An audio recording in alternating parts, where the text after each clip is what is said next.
Any کے والدین بیٹھے آپس میں باتیں کر رہے تھے، اتنے میں اینی کمرے سے باہر آ کر اپنے والدین کو پریشانی کی حالت میں باتیں کرتے سنتی، جس پر ماں نے کہا کہ ہم نے اپنی بیٹیوں کی شادی کروا کر پھنس گئے ہیں، اور اینی کے والد نے کہا کہ کیوں، کیا ہوا ہے؟ جواب ملتا ہے کہ ایمل یہاں آئی تھی، اپنی ساس کی کڑوی باتوں سے بہت پریشان تھی، کہتی تھی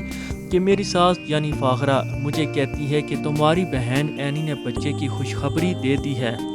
اور تم یہ خوشخبری کیوں نہیں دے رہی؟ والد نے کہا کہ اس میں انسان کیا کر سکتا ہے، یہ تو اللہ کے اختیارات میں ہے،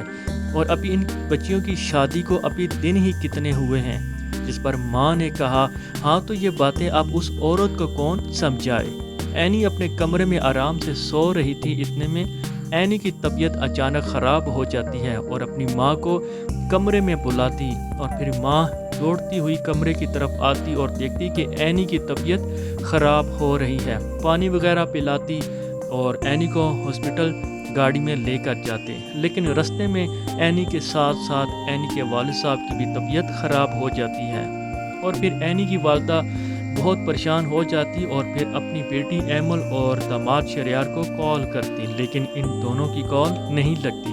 اس کے بعد عفان کو کال کرتی، جس پر عفان کال اٹھا لیتا ہے اور پھر اینی کی ماں عفان کو مدد کے لیے بلاتی۔ اینی کی ماں ہسپتال کے باہر کرسی میں بیٹھ کر کچھ سوچ اور پریشانی میں مبتلا تھی، اتنے میں عفان آ جاتا اور پوچھتا اینی بھابھی اور انکل کا حال وال، تو پتہ چلتا کہ دونوں اندر ہیں۔ اینی اب کچھ بہتر ہے، لیکن تمہارے انکل کو ہارٹ اٹیک ہوا ہے، ڈاکٹر نے مجھے باہر بھیج دیا ہے، جس پر عفان تسلی دیتا کہ آپ پریشان نہ ہو، میں آ گیا ہوں اور میں اندر جا کر ڈاکٹر سے خود بات چیت کرتا ہوں۔